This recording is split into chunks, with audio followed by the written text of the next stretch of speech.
வணக்கம். பைபிளை முழுவதுமாக வாசிக்கும் நம் லட்சிய பயணத்திற்கு உங்களை அன்புடன் வரவேற்கிறேன். இன்று நாம் யோசுவா நூலில் 3வது அதிகாரத்தை வாசிக்க இருக்கிறோம். இதுவரை நம் மொத்த நூல்களில் 15.9% நூல்களை வாசித்து முடித்துவிட்டோம். இன்னும் சில நூல்களை முடித்தால் நம் பயணம் வெற்றிகரமாகும். இன்றைய வாசிப்பின் மூலம் அந்த இலக்கை இன்னும் முன்னோக்கி நகர்த்துவோம். வாங்க தொடங்குவோம். இஸ்ரயேலர் யோர்தானை கடத்தல். யோசுவா அதிகாலையில் விழித்தெழுந்தார். அவரும் இஸ்ரயேல் மக்கள் அனைவரும் சித்திமிலிருந்து புறப்பட்டு யோர்தான் வந்தடைந்தனர். அதை கடக்கும் முன் அங்கே தங்கினர். 3 நாள்கள் கழிந்த பின் மேற்பார்வையாளர் பாலமெங்கும் போய் மக்களுக்கு கட்டளையிட்டு கூறியது: உங்கள் கடவுளாகிய ஆண்டவரின் உடன்படிக்கை பேழையை லேவிய குருக்கள் தூக்குவதை நீங்கள் பார்க்கும்போது உங்கள் இடங்களிலிருந்து புறப்பட்டு அதன் பின்னால் செல்ல வேண்டும். ஆயினும் உங்களுக்கும் அதற்கும் 2000 அடி இடைவெளி இருக்கட்டும். யாரும் அதன் அருகில் செல்ல வேண்டாம். நீங்கள் செல்லும் வழி உங்களுக்கு தெரிய வேண்டும், ஏனெனில் நீங்கள் அவ்வழியில் இதுவரை சென்றதில்லை.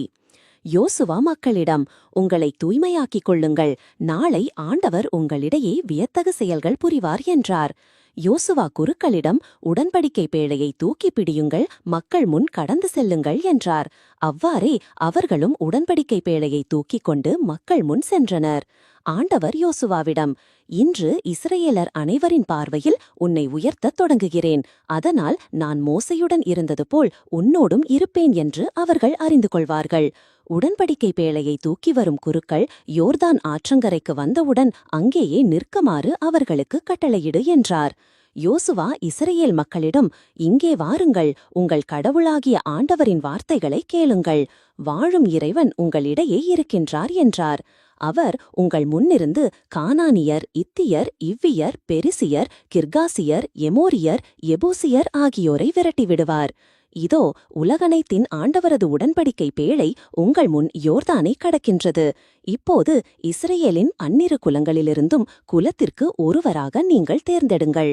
உலகனைத்தின் ஆண்டவரது உடன்படிக்கை பேழையை தூக்கி செல்லும் குருக்களின் காலடிகள் யோர்தான் நீரில் பட்டவுடன் அத்தண்ணீர் பிரிந்து போகும். மேற்பகுதியிலிருந்து ஓடிவரும் தண்ணீர் குவியலாக நிற்கும் என்றார்.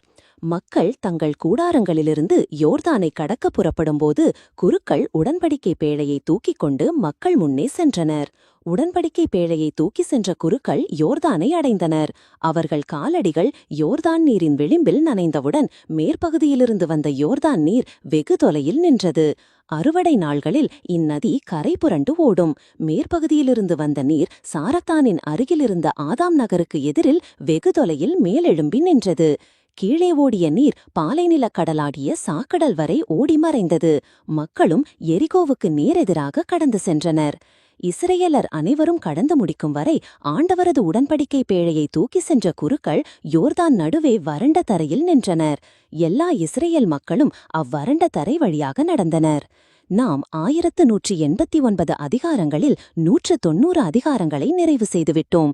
இன்னும் சில அதிகாரங்களை வாசித்தால் முழு பைபிளையும் முடித்து விடுவோம். நாளை அடுத்த அதிகாரத்தை பார்க்க சந்திப்போம். நாள்தோறும் இந்த பயணத்தில் நீங்களும் பங்கேற்றால் பைபிளை முழுமையாக வாசித்து முடிப்போம். இது நம் வாழ்க்கையிலும் ஆன்மாவிலும் பெரிய மாற்றத்தை ஏற்படுத்தும். இந்த பயணம் உங்களுக்கு நம்பிக்கையையும் சமாதானத்தையும் கொடுத்தால் இந்த வீடியோவை லைக் செய்யவும் சப்ஸ்கிரைப் செய்யவும் மறக்க வேண்டாம். பகிர்ந்து மற்றவர்களையும் இந்த பயணத்தில் சேருங்கள். நாளை மறக்காமல் வாருங்கள்.